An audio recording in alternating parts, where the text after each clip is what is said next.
The alien ship appeared in Earth's sky without warning. It hung over New York City like a giant silver coin, silent and still. People stopped in the streets to stare up at it. Car horns blared. Some people ran. Others took pictures with their phones. Captain Eric Collins sat in a meeting room at the United Nations building. His blue uniform felt too tight around his neck. 20 other military officers and government officials sat with him, all watching the screens that showed the alien ship. "Do we have any communication yet?" asked General Porter, his voice rough with tension. A young woman in a black suit shook her head. "Nothing, sir. They're not responding to any of our signals." Eric rubbed his eyes. He had been awake for 36 hours straight since the ship first appeared. As head of the newly formed Earth Defense Fleet's First Contact Division, this was exactly the situation he had trained for, yet no training could fully prepare anyone for humanity's first encounter with aliens. "They must want something," Eric said. "You don't travel across space just to hover and say nothing." As if responding to his words, all the screens in the room flickered. A face appeared, at least Eric thought it was a face. It had 6 large black eyes arranged in a circle around what might be a mouth. Its skin was pale blue and seemed to shimmer like metal. "People of Earth," the creature spoke, its voice oddly musical despite coming through translators. "We are, the Vesperi, representatives of the Galactic Confederation. We come in peace and wish to establish formal relations with your world." The room erupted in whispers and exclamations. Eric stayed silent, studying the alien's features and body language. Years of diplomatic training had taught him to look for signs of deception or aggression, but he had no reference for alien expressions. 3 days later, Eric stood in the same room, now transformed into a reception area for the first official meeting between humans and aliens. The air smelled of coffee and nervous sweat. Security personnel lined the walls, hands never far from their weapons. Dr. Lisa Wright stood beside Eric. As Earth's leading expert on theoretical alien biology, she had been called in immediately after the ship's arrival. She was tall and focused, her dark hair pulled back in a tight bun, eyes sharp behind her glasses. "Remember," she whispered to Eric, "they may interpret our body language completely differently than we intend. Try to move slowly and keep your hands visible." The door opened. 3 Vesperi entered, each about 5 feet tall. They wore what looked like mechanical suits that hissed and clicked as they moved. Up close, Eric could see that their skin wasn't just blue. It had patterns that shifted and changed like oil on water. The lead alien stepped forward. "I am Ambassador Zell of the Vesperi Diplomatic Corps. These are my associates, Science Officer Maz and Cultural Observer Tren." President Harris stepped forward to greet them. "Welcome to Earth. We are honored by your visit and look forward to peaceful exchange between our peoples." The meeting proceeded smoothly at first. The aliens presented gifts, strange crystals that glowed with inner light, and accepted a collection of Earth art and music in return. But Eric noticed something odd. The aliens seemed uncomfortable. They constantly adjusted their suits and flinched at ordinary sounds. When the air conditioning turned on, all 3 jumped slightly. During a break, Eric approached Dr. Wright. "Something's wrong. They seem afraid." Lisa nodded. "I've noticed. When I shook Ambassador Zell's hand, I felt trembling. At first I thought it was their normal physiology, but now I'm not sure. Why would advanced aliens who chose to come here be afraid of us?" Lisa frowned. "Good question." They got their answer the next day, during what the Vesperi called the formal classification ceremony. The aliens had set up equipment in the UN General Assembly Hall. All major world leaders and representatives attended. The Vesperi Science Officer Maz activated a device that projected a hologram in the center of the room. It showed a chart with planets ranked from 1 to 10. The Galactic Confederation classifies all inhabited worlds on a scale of environmental harshness, explained Ambassador Zell. Class 1 worlds are paradise planets with ideal conditions for life. Class 10 worlds were previously thought to be the harshest environments where intelligent life could evolve.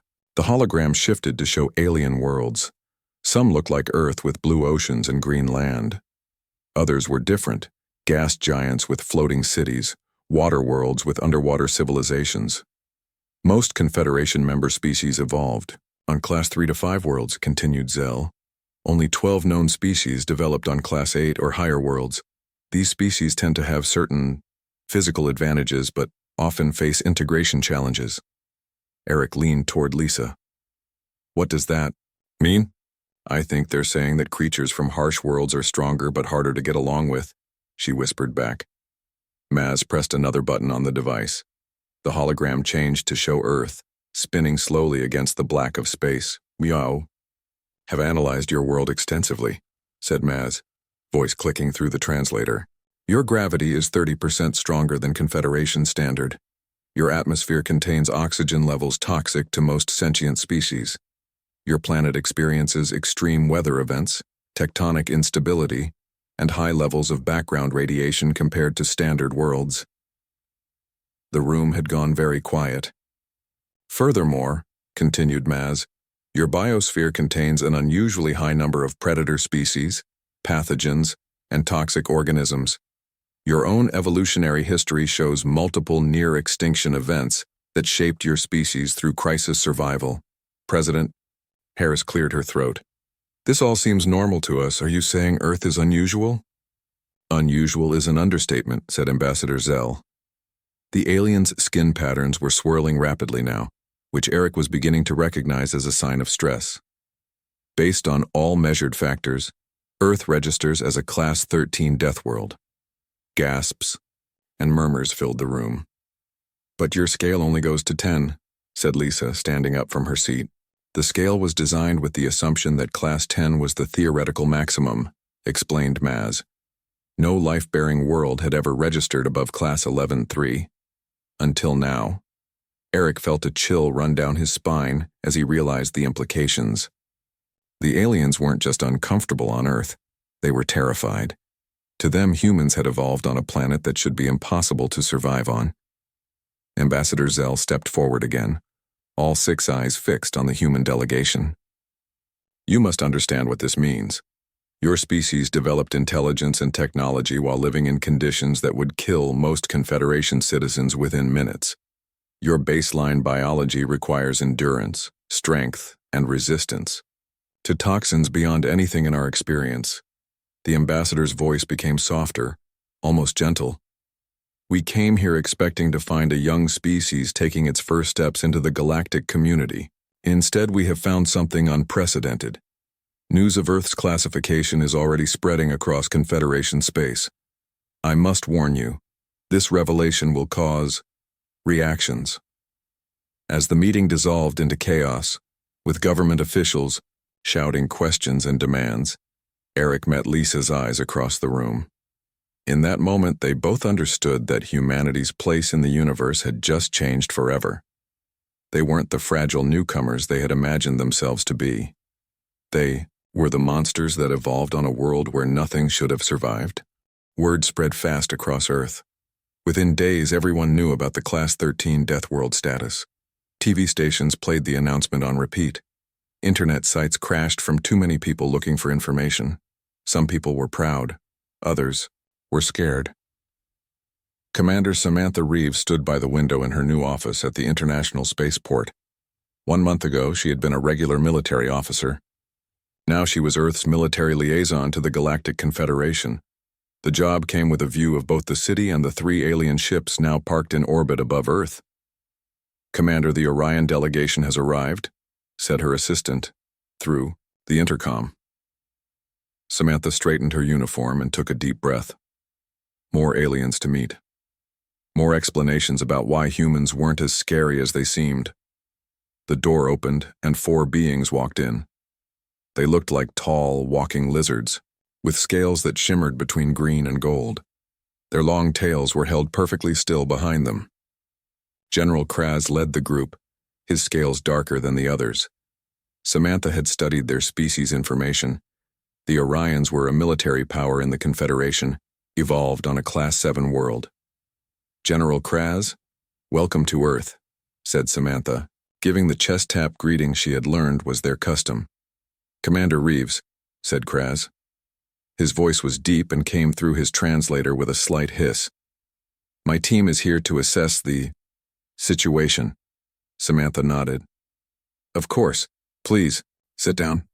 The aliens looked at the human chairs with doubt but carefully lowered themselves. Samantha noticed how they moved, always careful, always watching, like they expected something to jump out and attack them. Let me be direct, said Kraz. Many species in the Confederation are concerned about Earth. Some are even frightened. We've noticed, said Samantha, but we've done nothing threatening. Kraz waved a clawed hand. It is not what you have done. It is what you are. What you could do. Dr. Alan Garcia entered the room, carrying several tablets. As head of the new Interspecies Relations Department, he worked closely with Samantha. He handed tablets to each of the aliens before sitting down. We've prepared information about human biology and society, said Alan. We hope it will help ease concerns. The Orions began looking through the tablets.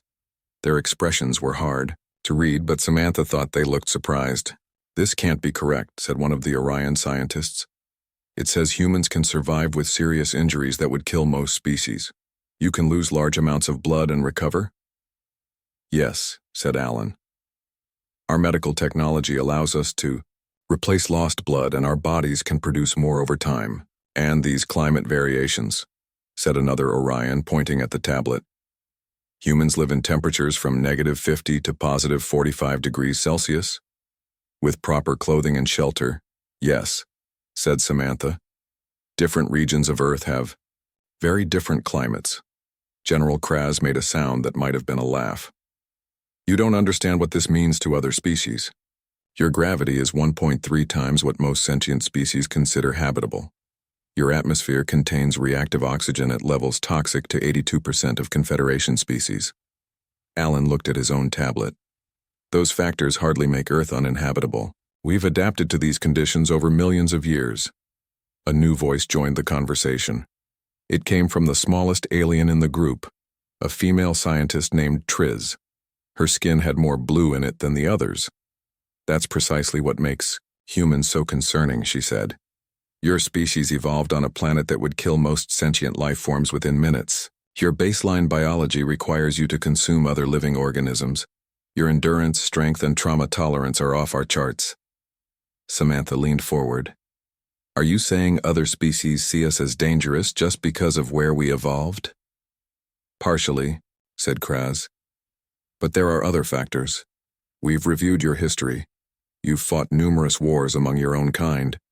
You developed nuclear weapons and actually used them. Your entertainment often glorifies combat. But we've also created art, music, literature, said Alan. We've developed medicine to heal, not just to harm. True, admitted Triz. That is what makes your species so fascinating. You have great capacity for both creation and destruction. Later that day, Samantha and Alan met with the Earth Defense Council. 20 men and women from different countries sat around a large table. Maps and screens covered the walls, showing the positions of the growing number of alien ships in Earth's orbit. There are now 37 alien vessels in our space, said Admiral Wilson. They claim to be scientific missions and diplomatic envoys, but many appear to be military. They're watching us, said Samantha. Today's meeting with the Orions made that clear. They're trying to decide if we're a threat. President Harris rubbed her forehead. So we're being judged based on where we live? That's like being afraid of someone because they grew up in a rough neighborhood. It's more than that, said Alan. According to the data we've gathered, most intelligent species in the Confederation evolved as prey animals or peaceful herbivores. They developed technology through cooperation over extremely long periods.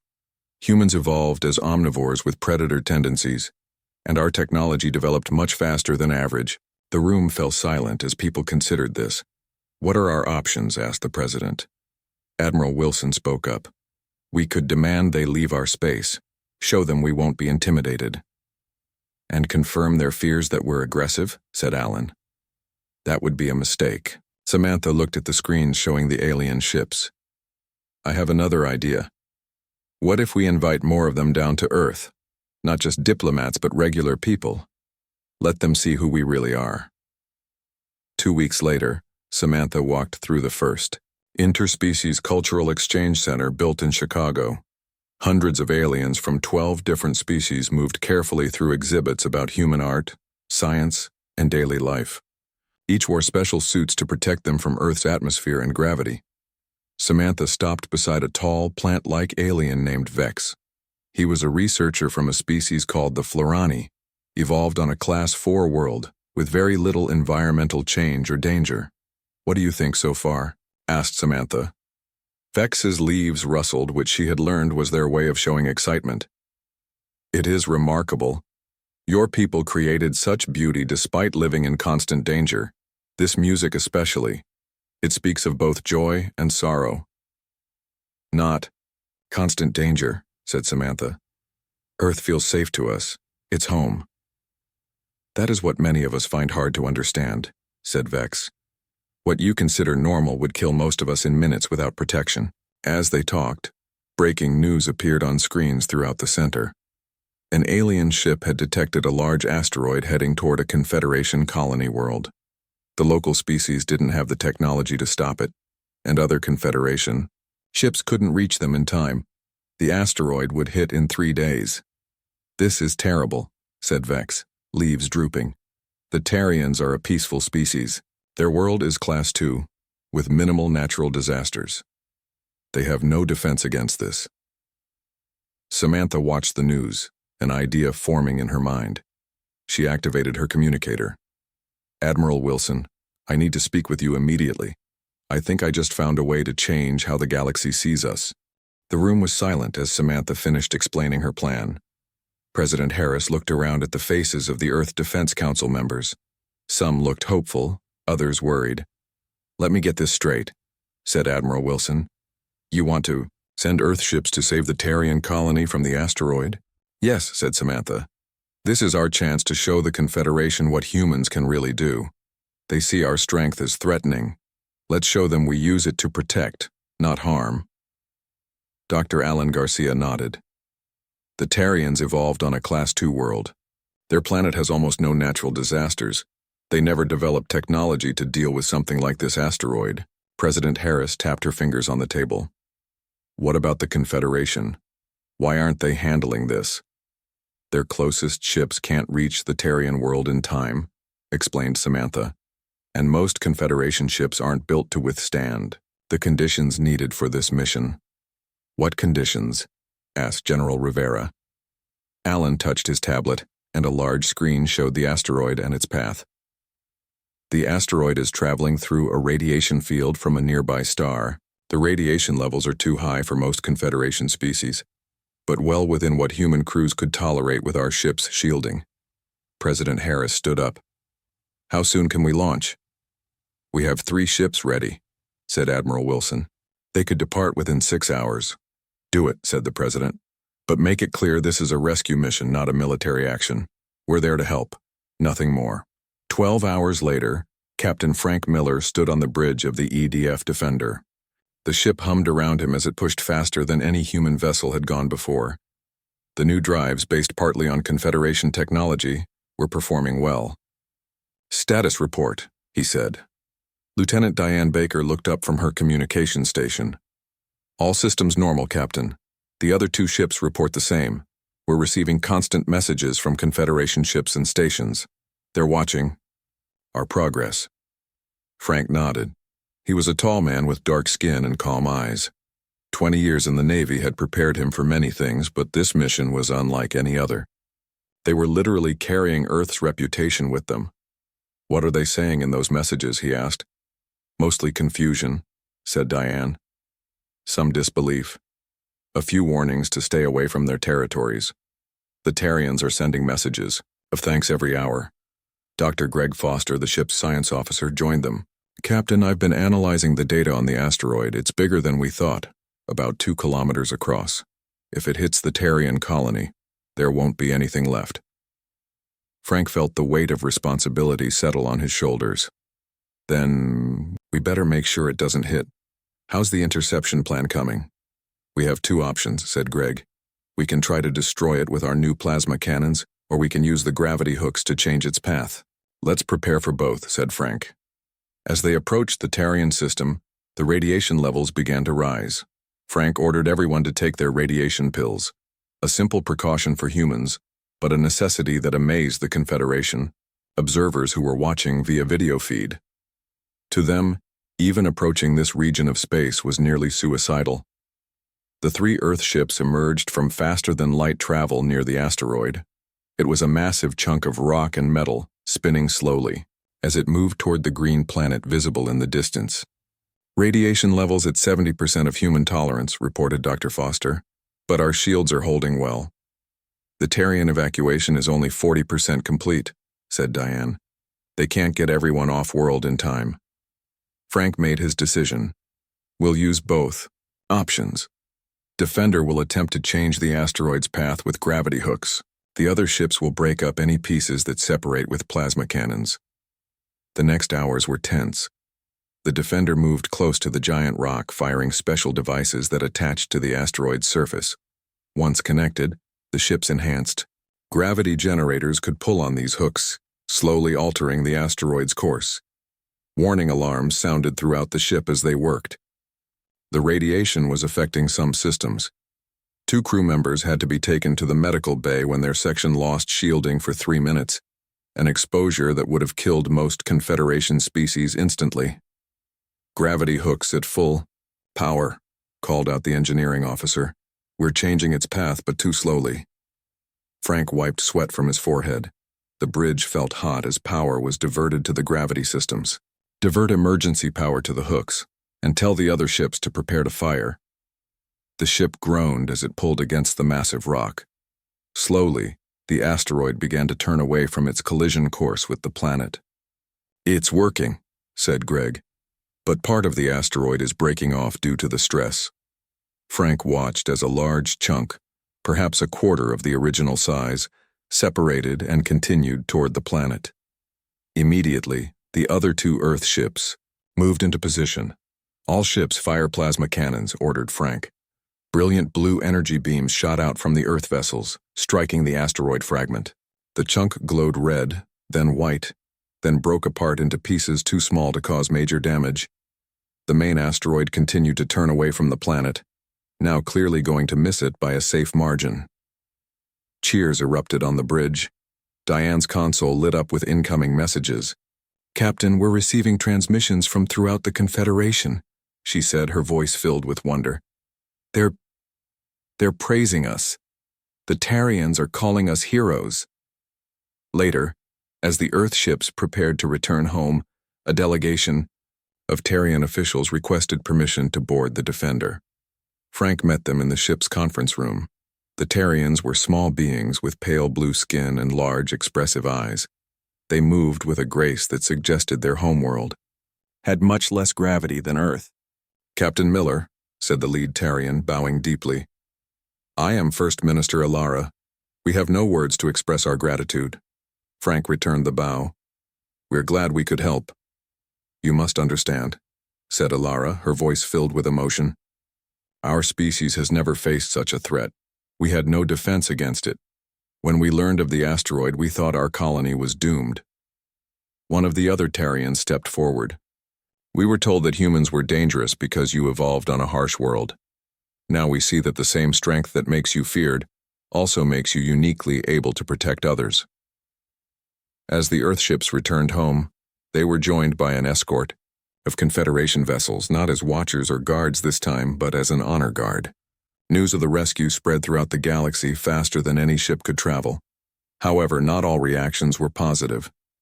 In distant sectors of Confederation space, some species saw the rescue differently. They saw humans displaying power that could easily be turned from saving to conquering. In the private chambers of the Drakari Dominion, a military power that had always been wary of new species, Supreme Commander Vex addressed his war council. The humans have shown their capabilities, he said.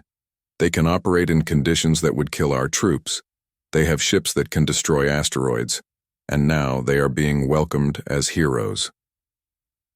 What would you have us do? Asked one of his generals. Vex's eyes narrowed. Form an alliance with like-minded species. Earth may have saved one world, but they present a threat to many more. It is time for the Purification Alliance to take action before these Deathworlders spread throughout our galaxy. 2 months after the asteroid mission, Earth had changed. Alien visitors walked the streets of major cities, protected in their environmental suits. Humans were invited to join Confederation research teams. Trade agreements were being discussed. But not everyone was happy about humanity's new place in the galaxy. Captain Frank Miller stood at the window of his apartment, looking at the night sky where he could see the lights of alien ships in orbit. His doorbell rang. "Come in," he called. Commander Samantha Reeves entered, followed by Dr. Alan Garcia. Their faces were serious. "We have a problem," said Samantha without greeting. "The Confederation Council just sent an urgent message." Frank gestured for them to sit. "What kind of problem?" Alan activated a small device that projected a hologram in the center of the room. It showed a map of nearby star systems with many red dots appearing. "These are ships gathering at the edge of our solar system," said Alan. "They belong to something calling itself the Purification Alliance. It's a group of species that believe Earth is a threat to galactic stability." "How many ships?" asked Frank. "Over 200, said Samantha. "Mostly Drakari vessels, but at least 5 other species are involved." Frank studied the hologram. Even with the technology Earth had gained from the Confederation, they could not fight so many ships. "What do they want?" "They've issued an ultimatum," said Alan. "Either Earth accepts permanent confinement to our solar system, or they will take preventative action against us." "They want to imprison us in our own home," said Frank, his voice low with anger. "Or worse," said Samantha. "Some factions are calling for Earth to be sterilized to prevent us from ever becoming a galactic threat." "That's genocide," said Frank. "What does the Confederation say about this?" Alan shook his head. "They're divided. Some support us after the Terrian rescue, but others fear us. The Purification Alliance is acting without official Confederation approval, but nobody is stopping them either." "How long do we have?" asked Frank. 2 weeks, said Samantha. "That's their deadline." The next day, leaders from all Earth nations met at the United Nations. The room was tense as President Harris addressed them. "We face a threat unlike any in human history," she said. "For the first time, Earth itself is in danger from beyond our world." Admiral Wilson presented the military options. "We have 27 ships with Confederation-level technology. Even if we arm every other craft we have, we would be outnumbered 10 to 1. Can we negotiate?" asked the French president. "We've tried," said Dr. Kevin Okafor, head of the diplomatic team.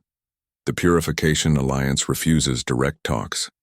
They say our reputation for deception and aggression makes negotiation pointless. So they judge us by our biology, not our actions," said the Indian Prime Minister. "Despite the fact we saved an entire colony." "What about our allies in the Confederation?" asked another leader. "The Terrians, the Florani. Will they help us?" Kevin shook his head. "They're offering diplomatic support but not military. Most Confederation species avoid armed conflict whenever possible. It goes against their evolutionary nature." President Harris looked around the room. "I will not accept imprisonment in our solar system. Nor will we bow to threats, but neither will we prove their fears correct by responding with violence." "What option does that leave us?" asked Admiral Wilson. The president smiled for the first time. "A human option. Something unexpected." Over the next days, a plan formed. If Earth's harsh conditions had shaped humanity into something the galaxy feared, then those same conditions would become their defense. While military forces remained on high alert under Admiral Wilson's command, Earth launched Operation Understanding. Thousands of volunteers, including scientists, doctors, teachers, and artists, were selected to demonstrate humanity's true nature. Dr. Lisa Wright led the first group. "We're not sending soldiers," she told the volunteers. "We're sending the best of humanity to show who we really are." Small unarmed vessels left Earth, each carrying teams of human volunteers. These ships headed for various Confederation worlds. They bypassed the blockade by taking routes through areas of high radiation or gravitational disturbance, conditions the blockading ships avoided, but human vessels could withstand. Each team carried evidence of human art, literature, medicine, philosophy, all born from a species that had faced extinction-level events multiple times and responded not with savagery, but with creation and preservation. On the Confederation capital world, John Daniels, a former mine rescue worker, volunteered to help when a living habitat collapsed.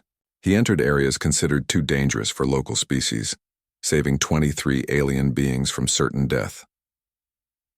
On another world, Dr. Laura Wilson performed life-saving techniques developed for human trauma care, adapted for alien physiology.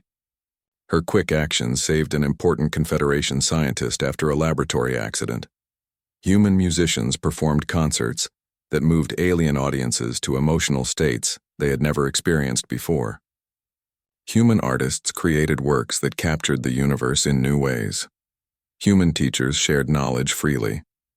Meanwhile, Earth's scientists worked day and night on a new technology based on Confederation science, but pushed further by human innovation. They called it the Peace Shield, a defensive system that could protect Earth without harming attackers. When the deadline arrived, the Purification Alliance fleet moved closer to Earth. Their weapons were armed. Their demands remained unchanged. Ambassador William Hayes addressed the Confederation Assembly in an emergency session. His speech was broadcast throughout Confederation space. Yes, Earth is classified as a Class 13 Deathworld, he said. Yes, humans have evolved capabilities that seem frightening when viewed through the lens of different evolutionary paths. But those same capabilities have shaped our compassion, our drive to protect, our desire to understand rather than destroy. As he spoke, screens around him showed humans throughout Confederation space, helping, teaching, creating, healing. Humanity refuses to be imprisoned in our solar system, he continued. But we also refuse to respond to threats with violence. Instead, we offer a third option. The Peace Shield activated around Earth. It shimmered like a soap bubble around the planet, beautiful and strange. This shield will prevent any weapons from harming Earth, explained Ambassador Hayes. But it will allow free passage to anyone coming in peace. We choose openness and connection over isolation and fear. The Confederation Assembly erupted in discussion. The Purification Alliance fleet hesitated, unable to penetrate the shield, but unwilling to retreat. Then the situation changed dramatically. Warning signals blared throughout Confederation space. The void rifts, mysterious space anomalies that had troubled the galaxy for centuries, were expanding rapidly. 3 inhabited worlds were directly in their path. The rifts were regions of warped space where normal physics broke down. No Confederation species had found a way to safely navigate them. As evacuation efforts began, scientists reported a terrible discovery. The rifts were expanding faster than evacuation ships could move. Millions of lives were at risk. Admiral Nicole Rodriguez stood on the bridge of Earth's newest ship, the Unity. All Earth vessels, prepare for emergency deployment. This is what humanity does best. We face the impossible and we survive it. Now we'll help others do the same. Earth ships, designed to withstand the harshest conditions in the galaxy, turned away from the blockade and headed toward the expanding void rifts. Their mission? To rescue those no one else could reach. The void rifts glowed with strange purple and blue light. They looked like tears in the fabric of space itself. Admiral Nicole Rodriguez had never seen anything so beautiful and terrifying at the same time. Status report, she ordered. The nearest rift is expanding at 47 kilometers per hour, said her science officer. The Drakari colony world has begun evacuation, but their ships can't get close to the rift edge without systems failing. Nicole looked at the fleet of Earth ships around her. 20 vessels had responded to the emergency call. Each was filled with volunteers ready to face the unknown. All ships move into position, she ordered. Remember your training. The rifts disrupt normal technology, but our shielding should hold longer than any Confederation design. The Earth fleet approached the expanding rift. Warning alarms sounded as strange energy washed over the ships. Some systems flickered but kept working. Drakari evacuation is only 30% complete. reported her communications officer. At current rates, over 2 million Drakari will be caught in the rift expansion. Nicole felt the weight of irony. The Drakari were the main species behind the Purification Alliance, the ones most determined to see humans contained or eliminated. Now human ships were their only hope. "Open a channel to the Drakari colony," she said. The screen showed a reptilian face with scales in shades of deep red. His eyes widened at seeing a human. "This is Supreme Commander Vex of the Drakari Dominion," he said, his voice cold despite the crisis. "Commander Vex, I'm Admiral Rodriguez of the Earth Defense Fleet. We're here to assist with evacuation." Vex's scales darkened slightly. "We did not request human assistance." Nicole kept her voice calm. "Your people are in danger. We have ships that can operate closer to the rift than any Confederation vessel. Let us help." There was a long pause. Nicole could almost see the conflict in the alien's eyes. Pride versus survival. "Very well," Vex finally said. "But this changes nothing between our peoples." Over the next hours, Earth ships flew dangerous missions into the expanding rift zone. Each trip pushed their technology to its limits. Systems failed and had to be repaired quickly. Some crew members suffered strange symptoms from rift exposure, but they continued the work. The Earth ships shuttled Drakari civilians to safety, focusing on children and elders first.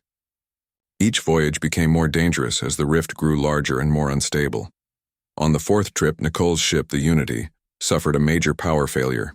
They drifted dangerously close to the rift edge with 200 Drakari civilians on board. "Engine restart failed," reported the chief engineer. "Backup systems are not responding."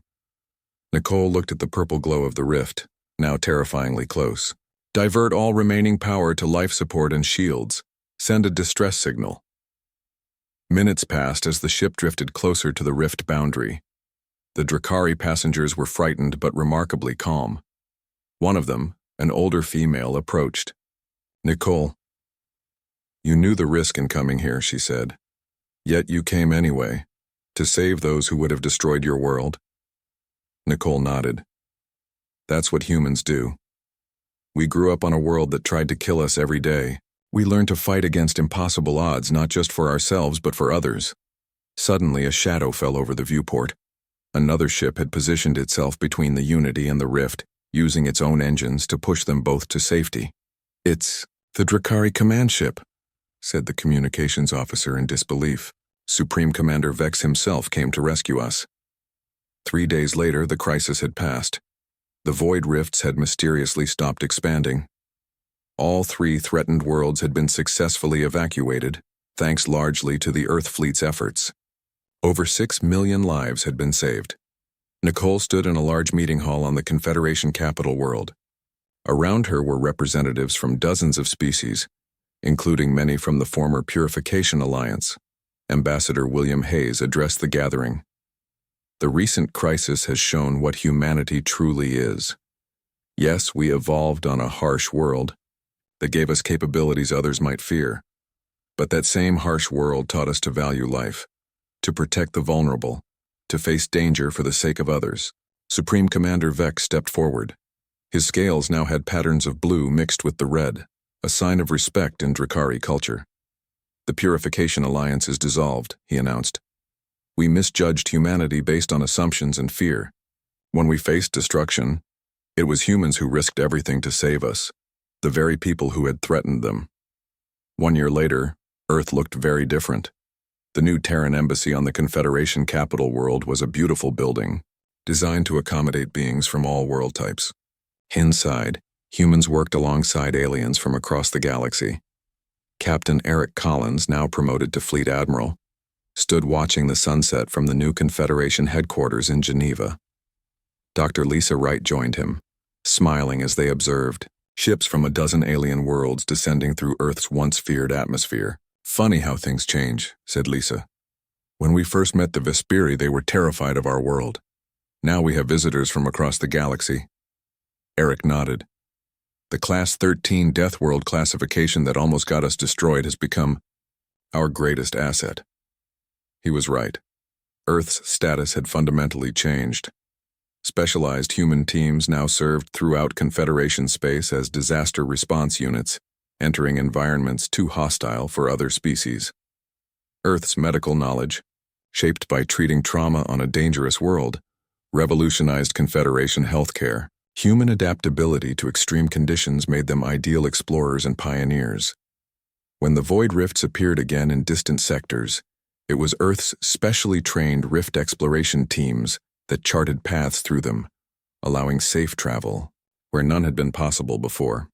On Earth itself, the interspecies university founded by Dr. Kevin Okafor became the most prestigious educational facility in the galaxy.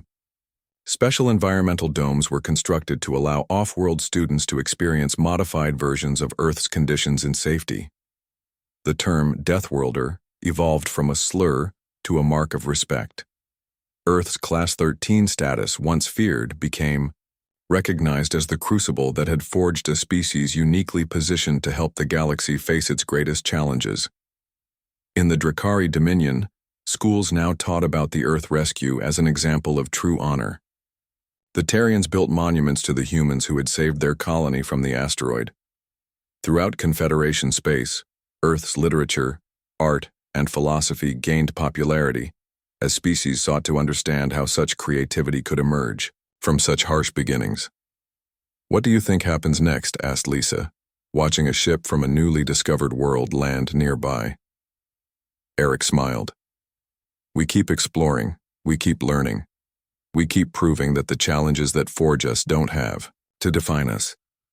As night fell over Geneva, lights came on in homes where humans and aliens lived and worked together. Earth had found its place in the galaxy, not despite being a death world, but because of it. The harsh planet that had shaped humanity with gravity, weather, predators, and disasters had created a species that refused to accept limitations, that saw problems as challenges to overcome, and that would risk everything to protect others. In the Great Assembly Hall of the Confederation, a new plaque hung beside the planetary classification chart. It read simply, "From the harshest beginnings come the strongest allies." Earth Class 13 Deathworld had become home to the galaxy's greatest defenders.